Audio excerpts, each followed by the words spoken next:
lot of you might be wondering what you're going to do next. You're probably in a position in life. You came through COVID. Maybe you did that when you were in high school, and now you're in your early 20s. And you're striving, you're hunting, you're trying to find something in between the times you're trying to distract yourself with the video games you're watching, the vape, maybe the pot, maybe you're doing something a little bit different, something a little bit harder, but you're just trying to take that edge off. You're trying to find some reason you're here. Well, I get that. And while I didn't go through COVID young, I did go through COVID. And I also watched people close to me go through COVID. And those questions are very important. Those concerns are very important. You being stuck in your current situation, that's very important.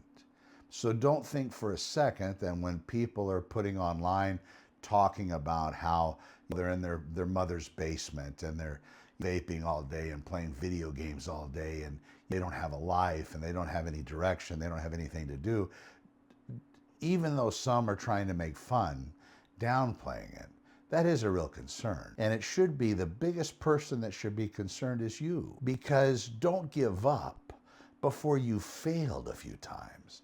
Failing is huge. You got to get out there and get kicked in the teeth a little bit. And I know it's uncomfortable, but the more you do it, the better off you're going to be. Don't run out into the street without looking both ways. Don't take something somebody gives you that you're not sure what it is when they're promising that it's going to make you feel great. It's going to be the game changer in your life. Because sometimes whatever they're giving you, those types of things people believe like that, it's only to get you addicted. It's only to get you to pull you in so you want more. And then they've developed a dependency on you. And then that's all you're going to be wanting from that moment on. So don't give in to that stuff. Furthermore, if you're stuck in a rut, if you're watching and you sit down, and you're going to have to do this exercise, you're going to sit down and you're going to look at your day. What does your day look like? And was it the same yesterday? And I know if somebody asks you to drive them somewhere, or somebody asks you to call them and to check in, or if you got a weird obscure phone call from an old friend, that's great. But do your days look the same? Like yesterday you did the same thing. Today you're kind of doing the same thing, except watching this video, of course. And then tomorrow might look a little bit like today. Maybe you want to switch it up a little bit. So if your ritual every day is opening up your eyes, grabbing your phone, you might want to say, you know what, I'm going to put my phone somewhere else so I don't grab it first thing in the morning. Maybe you should get a regular analog alarm clock. I think they still make them. You plug it in if you're worried about not getting up on time to do whatever it is you do. Maybe an analog alarm clock would be better than using the alarm clock on your phone.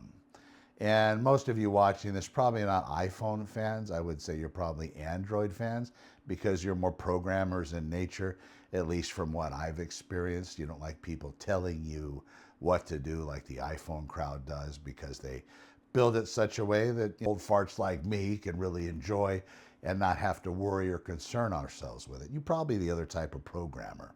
That being the case, get yourself that analog clock. It's kind of retro, it's kind of cool, it might not be bad.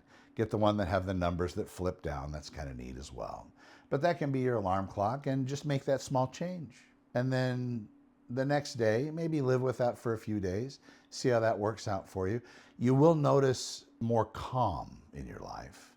You'll notice that it's not going to be so stressful, because that opening your eyes to get to the phone, who knows, you might even sleep deeper because you know the phone is not something you're going to be accessing immediately when you open up your eyes. You're going to have to wake up and walk to it and then access it. So that might not help. And I don't know if during the night you wake up and look, or you get notifications on it. Again, most everybody's going to be able to wait till the morning. When I grew up, we didn't have an answering machine for a very long time because the technology wasn't there. I was born in '69 in a small town in New Mexico. So there we were on a party line. Everybody on our block had one phone line. So when the phone rang, everybody's phone rang. When people would pick up their phone, we would wait to see who was actually calling for whom. And then that person, if they were home, would chime in. And if they weren't home, we would say, well, it looks like Barbara's not home. They're not answering. You'll have to call back later, whatever it may be. So then it would go away. But sometimes you pick up the party line, you hear some interesting things. So that kind of became a little game as you were a kid back then. Then the lines separated. We had our individual phone number. And at that time, that's all we had. There was still no answering machine. So I remember my dad, when he would get home from work, if he was expecting a call, we wouldn't dare be on the phone or he would lose his mind. Things have changed. We're always connected now. But we had to wait. If we were going out and had to make a phone call, we couldn't do it. We would stop and use a payphone. I actually saw a payphone in Fresno a couple days ago outside the court building. They're still there. And it was interesting to look at because I hadn't seen a payphone in a long time. But that's how we made calls if we really had to. This was pre-pager. So we would go out and we would not have any contact with the people except the ones that we ran into or talked to as we were on our daily venture, whatever that is, going to the office and so on. Of course, there were phones at other places. But as far as the connection points, they just weren't there. So we survived not being around a phone. We survived not having a phone all night long. And yeah, so you get the news the next day and you start to doubt yourself. Oh, I wish I would have gotten that phone call. If you're expecting some bad news, maybe you need to get a different alert system or bring the phone back. But usually that's not the case. And maybe in your age range, if you're young enough, you're probably not going to have to worry about that for the next 30, 40 years. Right now, that's a concern because a lot of the people I know, they're getting up there in age, they're not taking care of themselves.